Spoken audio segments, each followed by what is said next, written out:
Bonjour Serge. Bonjour. Alors, vous voyez, chaque mardi, on évoque bien sûr Kengo. Eh bien, aujourd'hui, on a la chance de vous avoir avec nous.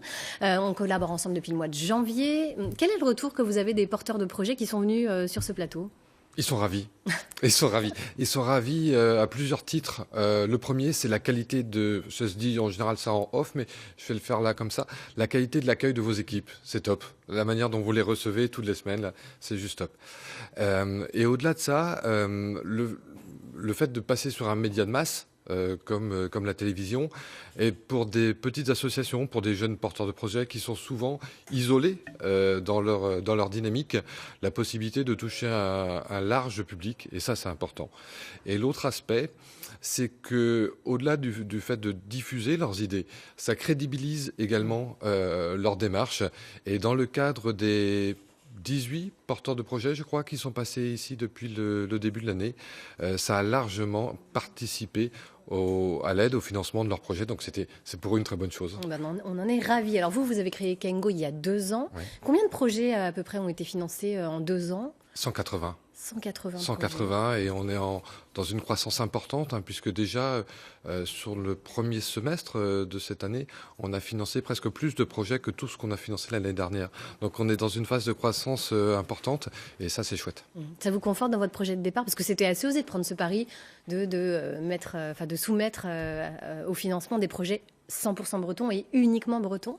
Oui, évidemment, ça nous conforte parce qu'on est content de l'accueil qu'on a de la part des Bretons.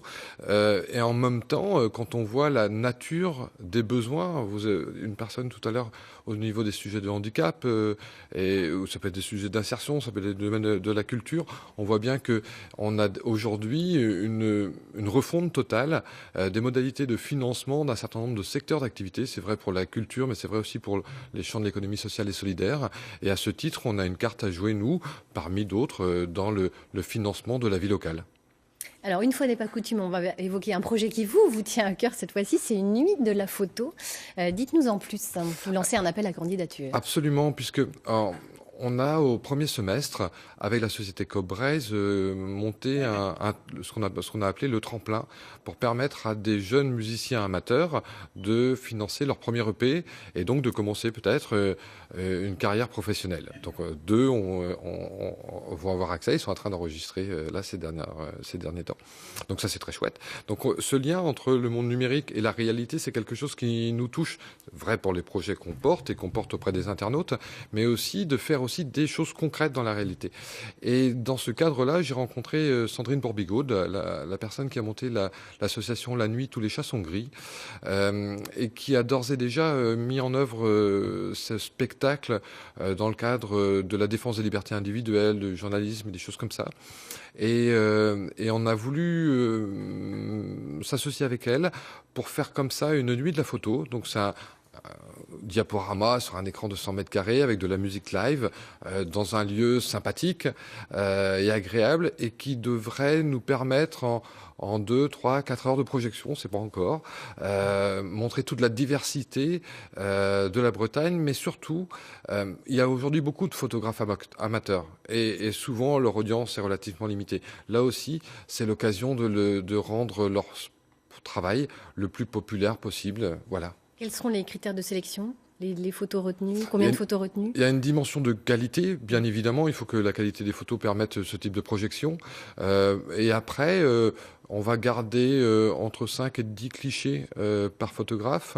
Il va nous en falloir presque 2000 clichés pour le spectacle. Mais l'idée, voilà, c'est cette multitude-là. Et puis que les gens ressentent, à travers ces différents regards amateurs, la diversité aussi des regards qu'on peut porter sur la Bretagne.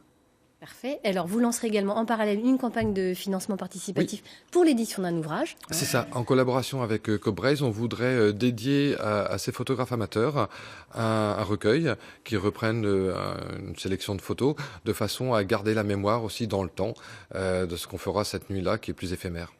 Merci beaucoup, Serge Apriou. Et puis au plaisir de vous retrouver à la saison prochaine. On rappelle bientôt. Le site internet, voilà, kengo.bzh. Merci. Merci infiniment. Vous êtes